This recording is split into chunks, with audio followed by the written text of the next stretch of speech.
Good afternoon. Let's go ahead and begin today's meeting.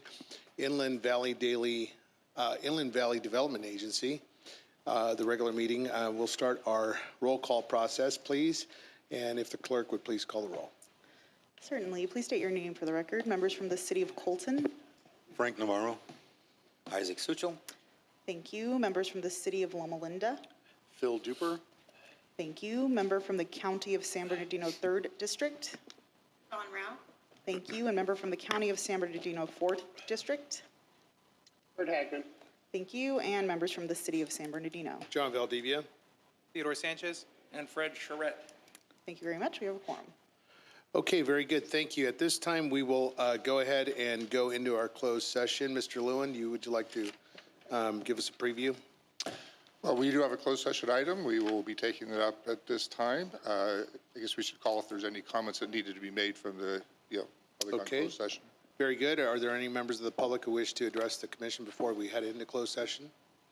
I have received no public comments regarding closed session. Okay, very well. At this time, we will recess into closed session. Thanks. Members on Zoom, I will go ahead and join you to the breakout room momentarily.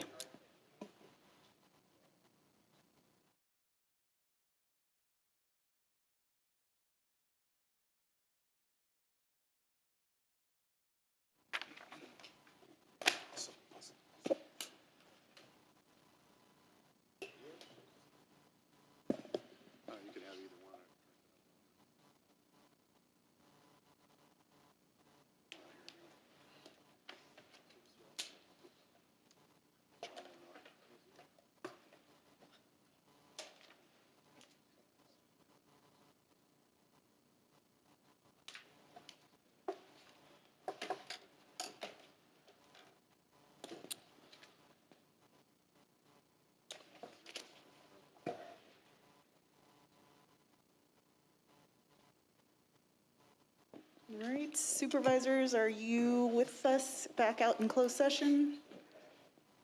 Looks like I see you guys. Can you hear me? Yeah, we're here. Okay, We can hear you.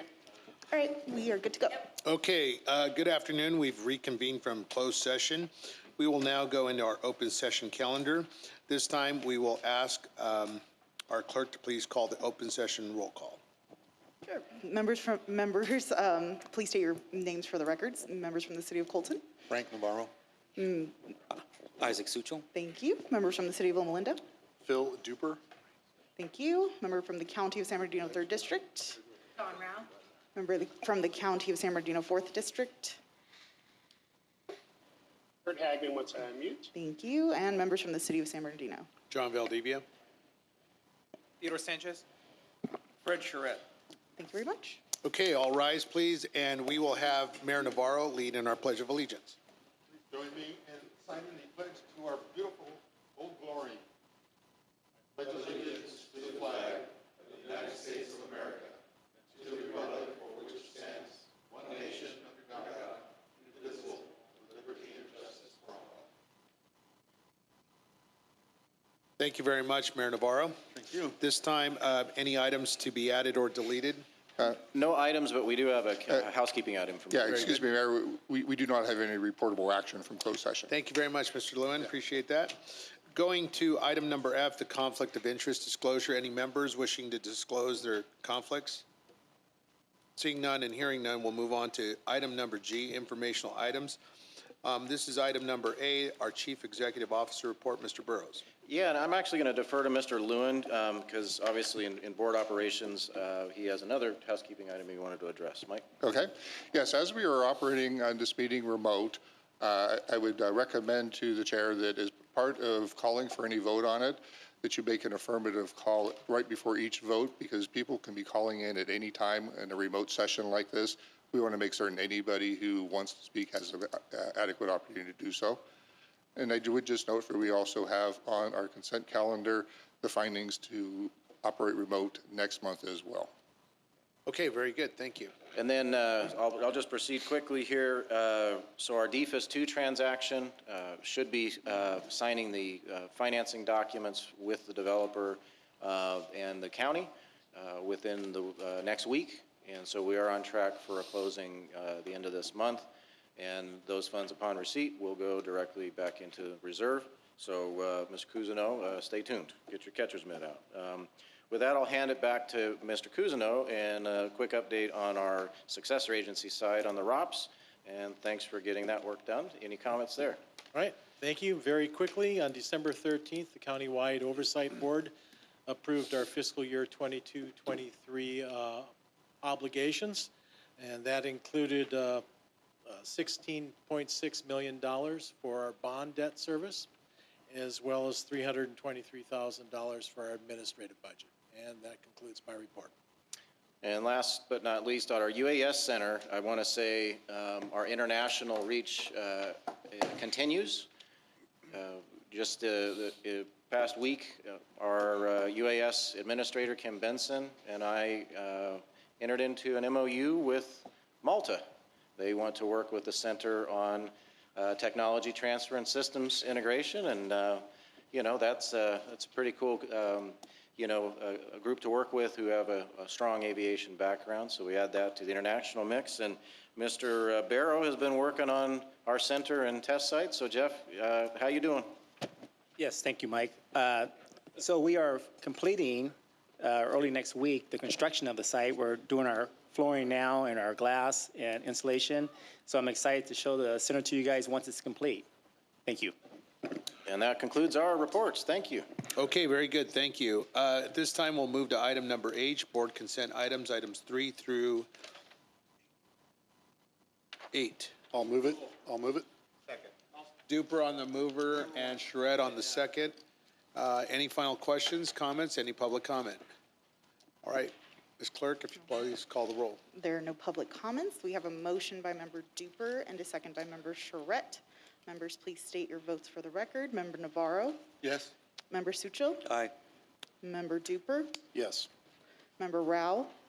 Yes. Member Hagman? Hagman, aye. Member Valdivia? Yes?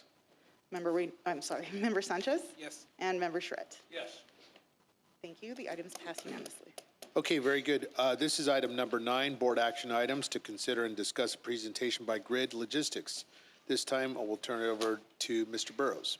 So thank you, Mayor, and I'm happy to introduce some gentlemen that have been working hard on some supply chain solutions, and you may have heard of these folks, and they're working on an innovative approach, and in talking with our co-chair, they deemed it more than appropriate to bring them forward and have them make a presentation to you. So happy to introduce you to the Grid Logistics team. Gentlemen, thank you for being here. We've got your PowerPoint queued up and ready to go. Welcome, sir. Thank you for having me. Really appreciate it and appreciate your time. To all the board members, my name is David Alba. I am a native Angelino, born and raised in Boyle Heights. Went to Roosevelt High School, East LA College, and on to SC. Where I received a degree in international relations. And somehow that education got me working at the ports for 7 years, working basically your vessel, rail and yard gate operations, which is basically the entire operation going on at the largest port, Pier T, in Port of Long Beach. So I was there for 7 years, and at that time, I discovered when, in 2007, these ships were going to get built at double the size of our largest ships. And that was the most mind-blowing news I had in my career at that time. Needless to say, these ships have grown in fleet. They've gone from 1 ship in 2007 to 500 ships with 500 more on order. And my personal opinion on this is that this is the real reason for the supply chain backup. The way the ports work and how they operate are challenging. These big ships are extremely challenging because of the time required to load and unload them. So that's what I'm here to talk about. If you see the first picture, the first slide, this is the basic idea of how we increase speed. If you'll see the ports on the left, you'll have about 7 booms against a 24-bay ship, and that requires each boom to work 3 bays of these hundreds of containers at a time, which could take up to a week to load and unload these new classes of container ships. To the right, you see the idea or the vision of the super dock, which is basically getting a crane boom on every single potential bay of a ship so you can work it simultaneously. What this does is it will decrease the actual load and unload time by down to about 33% of what it takes now. So about a third. It's much faster. Next slide, please. That says it all right there. It's the slow ports. And the biggest problem we also have is that your smaller ports like Oakland and Washington, they can't handle these size ships. That's been the biggest problem. And so they have to be here. That's why, and it's just too much money. It takes too long to go down to Panama and get over to the Gulf Coast. Next slide, please. Just a quick fact, a 24,000 containers TEU container ship is equal to a double stack train 55 miles long. That's just a good fact to understand. Go ahead next. So I explained the cutting berth time. You can see the picture. That explains the super dock. Next. This is what we envision of the amount of acreage we would require to keep the ports going, and that would end up yielding about 50% of the 5,000 acres that are committed to the ports of Los Angeles and Long Beach by consolidating the operation around this super dock system. So basically, any ship could pull up to any crane and be serviced. The big problem you have with these many different terminals is that one ship is contracted to work that crane, and if the ship isn't from that company, it cannot work at that terminal. So there's a lot of reasons why, again, adding to the size of the container ships, why the backup is happening at the ports and around the world. Next slide, please. This is what the green line would be what we indicate to be what we need for the super dock itself. It's only about 2 football fields wide, but it goes about 2 miles long, and that's so it could go ahead and park as many of these giant ships as possible with a high density, let's say about 120 crane booms against the system. And what you really end up seeing is something similar to not unlike a Walmart distribution center. The beauty of this system is that although it's big, the containers come in only the sizes of 20, 40, 53 foot, and that's basically 45 and 53. Those are the sizes. So it's very modular. It's a simple design. It's an elegant design, but obviously very, very capital expensive. It's going to be a big project, multi-billion-dollar build. Next slide, please. The biggest problem I had when developing the system was that we were going to go ahead and flood the ports with trucks because we were moving the systems too fast and we were moving too many containers. So we came up with this idea of an underground freight pipeline, and that's where I met my partner and co-founder, Richard Miller, who was at the time president of Amaron Water Transmission Group and Wind Tower Division, which is now owned by National Oil Well Varco. But he was the president of that, and he had a very good understanding of building water pipe, except in this case, we're going to keep the water out and dry goods in. And basically, it works the same way. So think of it as a sewage system in terms of costs. It's nothing like a metro project where you're building tunneling for people because it's not designed to have any people down there. Next slide, please. This is basically what the map looks like. The purple grapes all over the place are basically where you see the high densities from Skaggs report of where the warehouse distribution centers are that impact the ports the most. And as you can see out in the Inland Empire, we have a really huge, everybody knows we have a huge distribution center business out here. So we obviously want to get these containers. And what we're doing is we're using Caltrans right of way about 80 to 100 feet below to build these pipelines. And these pipelines would go all the way to as far out to where we're standing right now, and then it would come back and circle down to the green dots. And the green dot, what that is that shows you the picture of what a feeder terminal looks like. So in other words, the trucks go to the feeder terminal to go to the distribution center as opposed to getting on the freeway, 80 miles one way, 80 miles back. You cut out that 160-mile trip. And obviously, the concession rate for that is somewhere around $400 today. We would capture that, and this is how our business model works. Next, please. Part of our business model is we would go ahead and handle the tunnel line construction. That's the way we would make money as we're doing the project. We'd probably end up partnering with a group or a firm, but we see a large consortium working all the elements of a system like this. Probably the likes we haven't seen in a long time. It would be a very large project. Next, please. The business model for the ports is essentially the same. They basically charge each terminal for the amount of containers based on a formula for how many TEUs that particular terminal can handle. But what we do is we simply do the same thing. We figure out what the super dock is, we pay them what we pay them, and the business model doesn't change. It's just a major consolidation.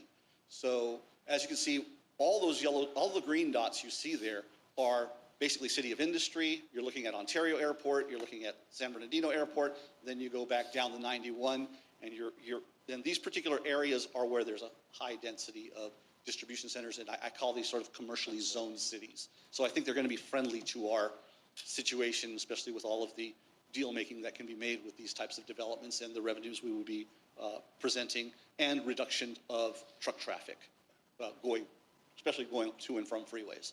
Next, please.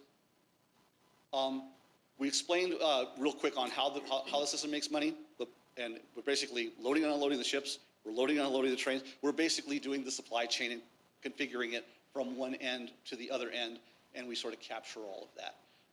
And then basically the exciting thing about the freight pipeline itself is that the superdock will feed millions of containers into this system, and that's going to help pay for it. But what's really exciting is years down the line, these distribution centers that always go back to feed or to stock the 25 million consumers here in Southern California, those trucks end up getting back on the freeway and going to a big box store.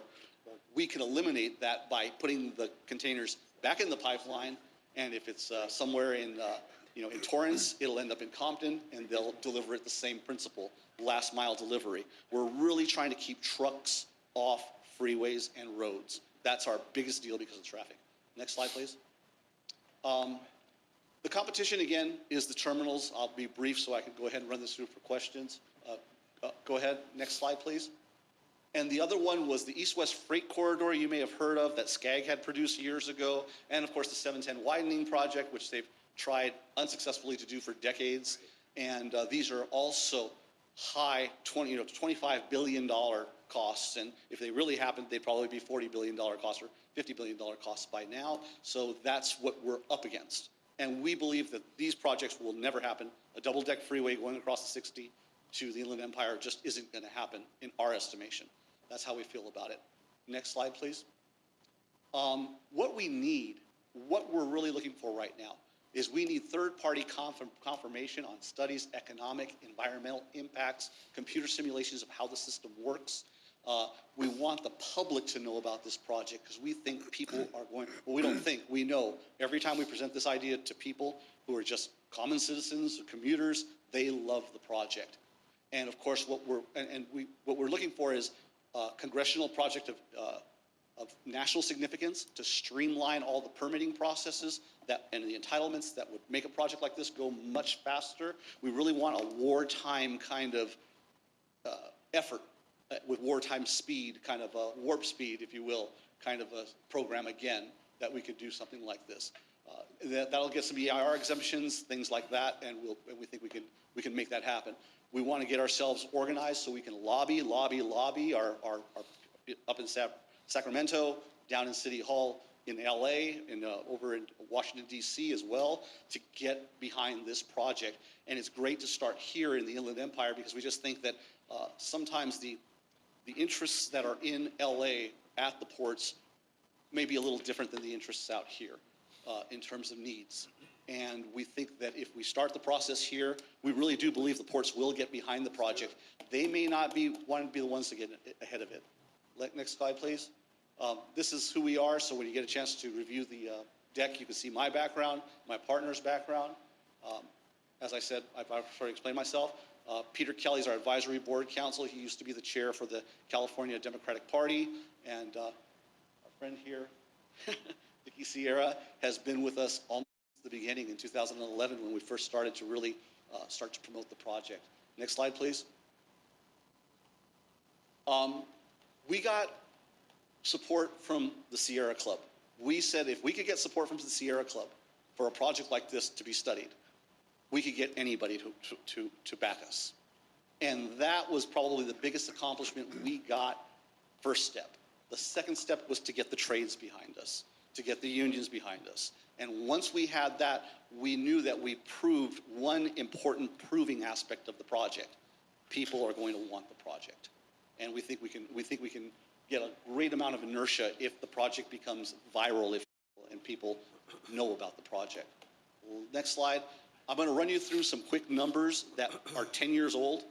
Those numbers are no longer accurate, I can assure you. Inflation, cost of steel, cement, lots of things are happening right now. So the cost of this project is going to, for all intents and purposes, get bigger. That's just a certainty. We feel pretty confident that's going to be the case, even though we're conservative in our efforts before. So $11 billion is what we're looking at the pipeline to cost back then. We think it's going to cost more now. We'll find out. Next slide, please. These were our startup costs before for 2 years to get about $3.5 million to get our operations going, our people moving, and the startup for the private side of our company. Next slide, please. And then we basically had a 15-year pro forma which showed the system does make money. Now, the costs getting bigger as they are, it may take longer to make the money, but the system will make money, sort of like the Golden Gate Bay Bridge, right? I mean, it's still getting tolls built in the 1920s. That's how the system is going to work. It will pay for itself over time. Next slide, please. This just happened this morning. Mario Cordero addressed the State of the Port address for the first time, and inside this, he says, we continue to debate the same issue year after year, while the operational model remains status quo, never changing, Cordero said. The test is not in how many containers we move, but in how we transform and build a port that benefits everyone. I mean, those words just couldn't be more perfectly written for why I'm standing here today. But the ports have to do the change.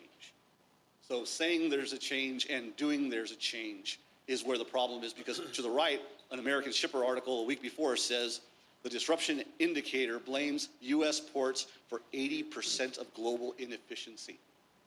So one side, we're kind of like cheering on our home team to move the goods, rah, rah, you know, get them going. But the shipping line industry, global trade, is looking at us as the problem. So that's where we're at right now. Last page. What we're looking for and what we came to ask is what we're looking for is for support. We've gotten a lot of support from a lot of people. We've managed to be successful in that. But with IVDA's support, we can look potentially for grant opportunities. And what we're looking also for is for a general letter of support, which we've gotten from members of Congress and other people when we were trying to do the studies before. Last time we wanted to do a study, it was $1.7 million. We think that the study now, because of the emergency of the situation and why we have to do it so fast, is going to have to be more robust. It's going to have to be a bigger study. It could be in the millions of dollars, but we need to find that out when we start to gather our partners, and that's why we're here. We're looking for partners. So if there's any questions, I really appreciate your time in having this opportunity to explain our vision and how we see solving the supply chain here. By the way, we are patented all over the world. We've gotten, basically, we were batting 1,000 for every patent application we ever got around the world, and we're in WIPO. And because this system can be applied anywhere in the world.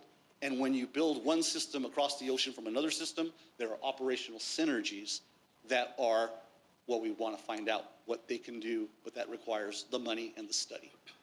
Thank you. Thank you very much, Mr. Alba. Mr. Alba, I want to commend you and your team. Thank you very much for beginning the initial conversation with this agency. I'm very, very supportive at its first glance. We'll get into the minutia and the nuances, but I think you couldn't have put a finer point on the critical mass issues that we faced in the pandemic. And now post-pandemic, we now have to encounter and see what those new challenges and opportunities might be for our inland region. So I want to commend you. Thank you, sir, for your vision, and thank you for Grid Logistics being here today. I initially wanted to support this. I think it's a good idea that we begin those stages. What are the financial impacts? You say and suggest that you want a draft letter. Are there any other financial impacts, or Mr. Burrows, maybe you can speak to that, outside of these letters that Mr. Alba is requesting from our agency, what immediate impacts financially might we have? Well, what's before you today is the introduction. Some of you have heard some of the concepts here. So you could all get the grid logistics, solution. And really, it's received direction from you all on next steps. Obviously, grant funds are agency-specific, so we can work on mechanics. The letters, of course, to the respective entities and all that, I'd be happy to follow up and meet with the team and come back with some options for you. Okay, very good. We'll open it up to questions. Member Sucho. At this point, Mike, you think it'd be okay just do a support letter of the concept? What we could do is get a sample that you got from some of your other folks and have that on for you at your next agenda for consideration. I'd want to make sure you approve the message and. And all that is just the language saying in concept we approve, we support the idea. Sure, yeah, we're here to receive policy direction from you all, so. Thank you. Okay, any other members wishing to discuss or have comments, Member questions? Hagman has his hand raised. Yes, Member Hagman, sir.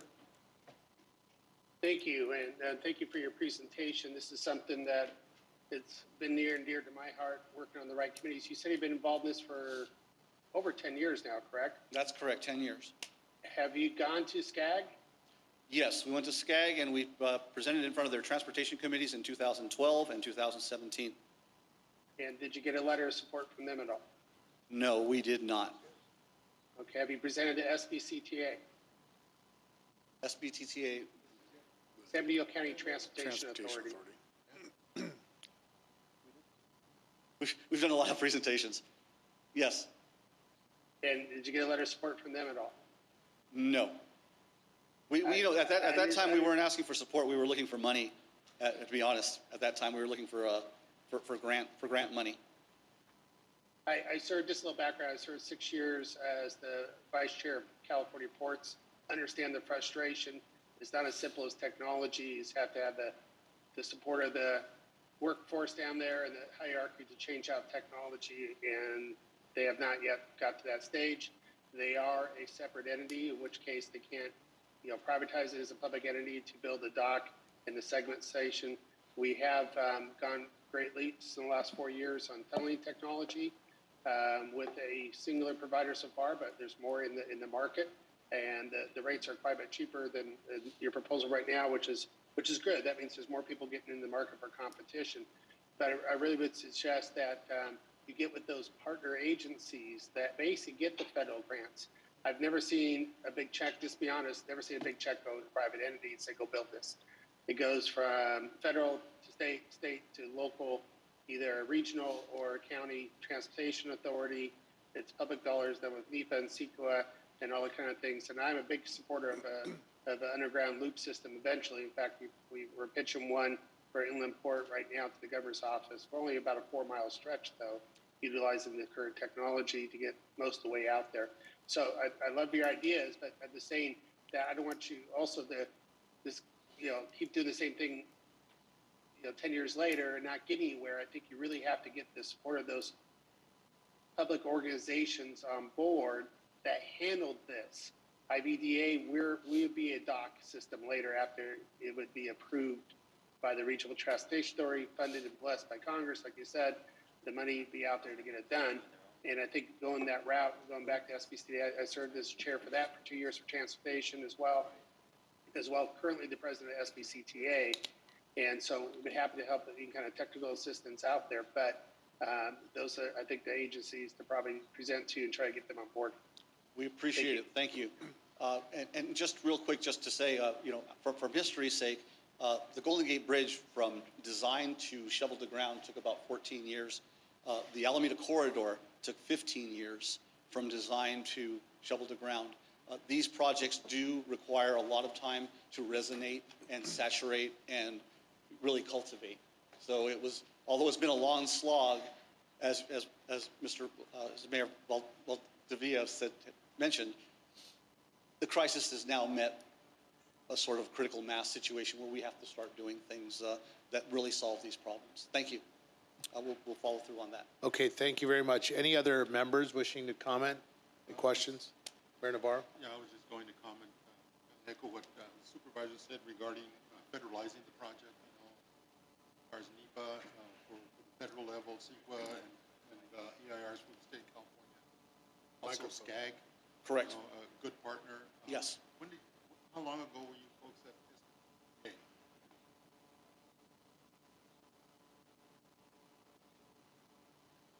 Oh, you That spoke was to him? very well done. Okay. Oh, it was a one-on-one thing? It wasn't at the board meeting then? Correct. But we did make contact Yeah, there. so, you know, we have some big projects coming through the area here in the county by the railroad. Pacific is building an intermodal expansion on their Colton yard. BNSF is looking to putting a intermodal yard in Colton in an unincorporated property. And how is this going to impact that? And have you had discussions with BNSF about your project and how they can maybe come in and collaborate with you Yes, to mitigate some of the impacts to the community? Absolutely. One of the things that we did was, early in our journey, we did a presentation in Dallas-Fort Worth with Matt Rose, who at that time was the chairman and CEO of Burlington Northern. He gave us an hour of his time to explain, we are not an enemy to the railroads. We build their trains for them. And they would love to get rid of their ICTFs, their intermodal container terminals. Why? Because they are cost centers. They just cost money to build those trains. So we're taking work off their hands, and they understood that pretty quickly. So we do have, I think there wasn't, the response from Chairman Rose was, does California have the political will to pull a project of this magnitude? And this was in 2012, but that was 10 years ago. So what I'm saying is that now I think the landscape is definitely different, and the need is there. And I believe that we can, the private sector is going to jump in, but I believe that the private sector will not jump in until they know that the entitlement potential for the system to be rapidly pushed through is there. And once they see that framework, I think then they start to put the dollars behind it. That's been our case after. Very good, Mr. Alba. All right, let's go back to our commissioners.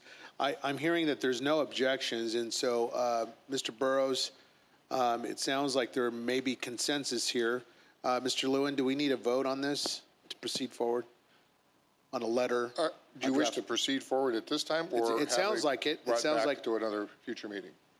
Yeah, the recommended action presently on the agenda is just provide direction to staff as appropriate. All right. So if the pursuit Mr. of a Burrows, I letter think you is have that, sufficient. then we can follow. I think you have sufficient direction to proceed and bring this back, and we'll agendize it again for next meeting. And thank you all for your time and innovation. And I don't know if you had a chance to see the 2-minute little trailer for it, but it's part of a 10-minute video, which really shows you the grid logistics story, and you can find that on YouTube. And I guess the link from the decks can be sent out, so you can take a look at that and just get a good feeling about what it really does for the community. We really want this to be about improving the quality of people's lives, and especially out here in the Inland Empire, we think we can really make a significant impact, both economically and environmentally, and with social justice attached to it. Absolutely. Thank you. Thank you, very much Mr. for your Alba. time. Thank you very Appreciate it. much. Thank you for coming today. Sure. Mr. Sierra, please. Good afternoon, board members. My name is Richard Sierra Jr. I was born in San Bernardino's Hospital in 1958, but raised in South Montana. I'm a lifelong resident of the IE. In 1976, I joined Labor's Local 783, which was chartered in 1923 here in San Bernardino, California. From 76 to 96, I worked in the field on various infrastructure projects throughout the Inland Empire, both large and small. In 1996, I was first elected as Secretary Treasurer of Local 783. And then from 2003 to 2015, I served as the business manager, CEO of the local union. So I wanted to talk to you about a little bit about the labor piece. Part of the project, we are going to build the project union and operate a union as well. We have agreements in place with all the crafts, the building trades, Riverside, San Bernardino counties, LA Orange County building trades. We have La Una, my local union, I'm a member of, Teamsters Local 63, and Operators Local 12. So our commitment is to build this project union, operate it union. While I was serving as business manager at the local, I had approached ULocal Infrastructure Fund. Great project. Richard, the CEO of ULocal, said, once you're shovel ready, we want a piece of it. Just a point of information, while I served at the local union, we utilized ULICO infrastructure fund to build the water treatment plant over in City of Rialto. They're in a state of disrepair. We got a piece of it. Again, anytime it's financed through a union institution, the labor policy is to construct a union, operate a union. So I just wanted to make a brief introduction of who I am. I'm a local boy, proud of San Bernardino. Matter of fact, this is the last job I had prior to getting elected. I worked for Bechtel Environmental. We were charged with the environmental mitigation, 16 fuel depots located on site, and that was the last project that I had prior to getting elected. So I appreciate your time and your support, and I look forward to partnering with you all. Thank you. Thank you very much, Mr. Sierra. All right, let's move on to item number 10. This is to adopt resolution number 2022-01 of the IVDA, authorizing filing of the reorganization and sphere of actions with our local agency formation commission. Our presenter is Ms. Beltran. Ms. Beltran, please proceed. Hey, Miriam, talk into the mic a little bit more. Okay, good Thank afternoon, you. everyone. Can you hear me? I don't think it's on. It's a little quiet. I'm JP. right here. Yeah. Turn her up. All right, Hello? try again. Hello? Okay, Can you hear me? Can you guys hear? I speak pretty loud. Can you hear? It's on. It's on. Okay. So this item is to request the IVDA board to adopt resolution number 2022-01, which will authorize the IVDA to initiate an application on behalf of the cities of Redlands and San Bernardino and begin the filing of the reorganization and sphere activities with the local agency formation commission. Allow me to provide some context. Back in 2014, the IVDA completed the construction of Mountain View Phase 1, and a portion of the work included the construction of the bridge structure spanning over the Santa Ana River, which now connects to Central and Mountain View Avenues. As you can see in the site map above, the bridge is split between the cities of Redlands and San Bernardino. The east side of the bridge is within the city of Redlands limits, and the west side is in San Bernardino. During this time, the city of Redlands requested to be detached from the east side of the bridge and have the entire structure annexed over to San Bernardino. This was agreed upon all the parties through an executed MOU that we also attached in the report as reference. And so we would like to, with your consent to this resolution, proceed with the filing application with LAFCO for their consideration. And if approved, the approximate 6 acres would be detached from San Bernardino and, detached from Redlands and annexed over to the city of San Bernardino. Thank you. Okay, very good. Mr. Lewin, do I have a conflict on this item since it's City of San Bernardino? No, you would not have a conflict on that unless you would by chance have Okay. some interest in All the right, bridge. very good. Yeah. We'll proceed on, and is there a motion for approval? I'll make a motion. Duper on the first and Navarro on the second. And if the clerk would please call the roll. Oh, I'm sorry, yes, Mr. Charette. Obviously, from San Bernardino, we're annexing some of Redlands into San Bernardino? Correct. And That's we didn't, unheard of. well, we didn't do, Is that, I'm not aware of that from a city council member in the city of San Bernardino. Is that anything that we, there was an MOU that was executed among all the parties. And the reason we didn't handle it back during that time was because San Bernardino was being grabbed and was having financial hardship. So we're now trying to initiate that process again. okay, thank you. Councilmember Charette, to kind of just further a little more detail on your question there. Back when the bridge was being constructed, there was a memorandum of understanding that was signed and executed between City of San Bernardino, we're talking back in 2011 at this point in time, and the City of Redlands that provided for this action to take place and for IVDA to be the one that filed it. So it's been sitting there for quite a while, and we're getting to it now, but it once was Thank there. you for that clarification. It's just something kind of surprising to me, and I don't remember back to 2011. Well, and just point of clarification, I did talk to the mayor and city manager of the city of Redlands to see if they still wanted to pursue it, because we have some different people now with the passage of time, and they indicated that they did. Again, under the terms of the MOU, IVD would continue to inspect and maintain the bridge. So even though it goes into your jurisdictional boundaries, it's not, essentially a maintenance obligation. What it does allow us to do, though, is enforcement through San Marino PD on the bridge to make sure people aren't parking and having unsafe conditions, which I want to say to the City of San Bernardino representatives that San Marino PD has been extremely good to work with on that while we're getting ready to transition. So, when you see your team, tell them thank you. Okay, very good. Are there any public comments on this matter? There are no public comments. All right, very well. Ms. Clerk, if you call the roll, please. Yes, we have a motion by Member Duper and a second by Member Navarro. Members, please state your vote for the record. Member Navarro? Yes. Member Suchel? Aye. Member Duper? Yes. Member Rao? Yes. Member Hagman? Bagman, aye. Member Valdivia? Yes. Member Sanchez? Yes.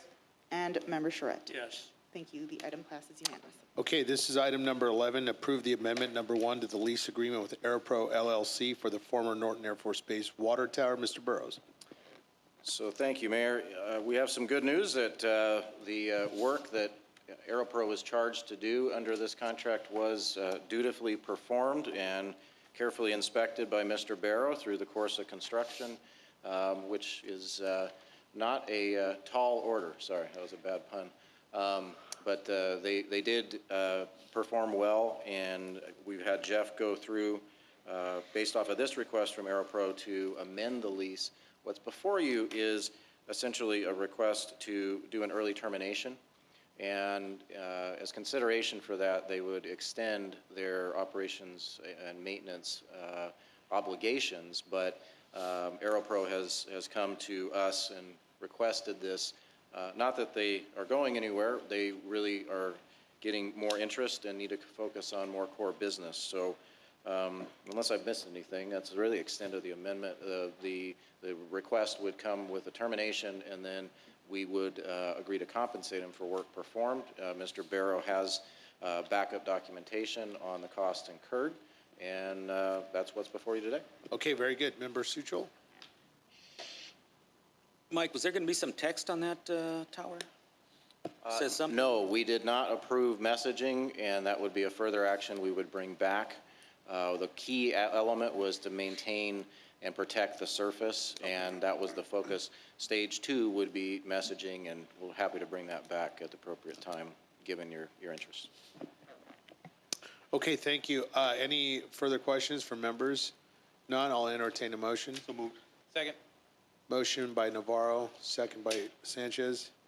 And any final comments? If not, Clerk, if you please call the roll. Certainly, and I don't see any public comment for this item. We have a motion by Member Navarro and a second by Member Sanchez. Members, please state your vote for the record. Member Navarro? Yes. Member Suchel? Aye. Member Duper? Yes. Member Rao? Yes. Member Hagman? Bagman, aye. Member Valdivia? Yes. Member Sanchez? Yes. And Member Charette? Yes. Thank you. Item passes unanimously. Very good. Moving to item number 12, to review the status of the action plan for the Inland Valley Development Agency through June 30th of 22. Mr. Burrows? Yes, thank you, Mayor. And we've already covered a lot of this, so I'll be briefer than brief on it.